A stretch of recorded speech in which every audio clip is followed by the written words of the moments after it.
বাবা, এই জগতে আমার থেকে সুন্দরী আর কেউ নেই। রূপা, তাই তো তোর জন্য একটা সুন্দর রাজকুমার খুঁজছি। প্রণাম রাজামশাই। এই, কে তুই? আমি আপনার রাজ্যের পচা নাপিতের ছেলে হারু। তুই নাপিত, প্রাসাদে পাতিস না। সর সর, তোর কি চাই এখানে?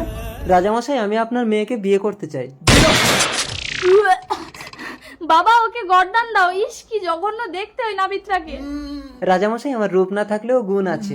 কি গুণ আছে তোর? তুই বলতে পারবি আমার মৃত্যু কবে? মহারাজ, আজই আপনার মৃত্যু হবে। তাই? তা কিভাবে মরবো আমি? আজ রাতে আপনার বিশ্বস্ত মন্ত্রী তরোয়াল দিয়ে আপনার গলা কাটবে। ঠিক আছে, আজ রাতে তোকে বেঁধে রাখবো। যদি তোর কথা মিথ্যা হয়, তোর গর্দান নেব। ঠিক আছে, আর যদি সত্যি হয় তাহলে কিন্তু আমি রাজকুমারীকে বিয়ে করব। অবিকল মানুষের মতো হয়েছে, এবার চলে আয় রূপা।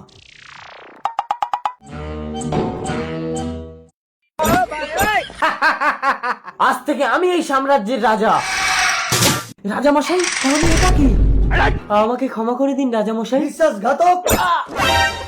আজ তুমি আমার জীবন বাঁচিয়েছো হারু। বাবা, ও তোমার সামান্য জীবন বাঁচিয়েছে বলে আমি কিন্তু এই নাবিত্রাকে বিয়ে করতে পারবো না। হারু, এই সামান্য গুণ নিয়ে তুমি রাজকুমারীর যোগ্য হতে পারবে না। এটা সামান্য গুণ মহারাজ? বলুন কোন গুণ থাকলে আমি রাজকুমারীকে বিয়ে করতে পারবো? যমরাজ আমার রানীকে তুলে নিয়ে গেছে, তুমি কি পারবে তাকে ফিরিয়ে আনতে? যমরাজ, রানীমাকে ফিরিয়ে দিন।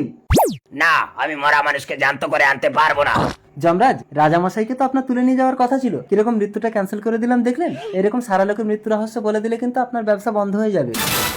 না না, আমি রানীকে ফিরিয়ে দিচ্ছি। চিত্রগুপ্ত, রানীকে নিচে নামাও। আমি বেঁচে গেছি।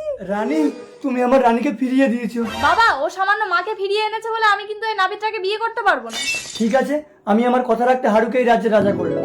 বাবা, রূপা, রূপ দিয়ে শুধু মন জয় করা যায়, আর গুণ দিয়ে সারা বিশ্ব জয় করা যায়। জয় নাপিত রাজার জয়।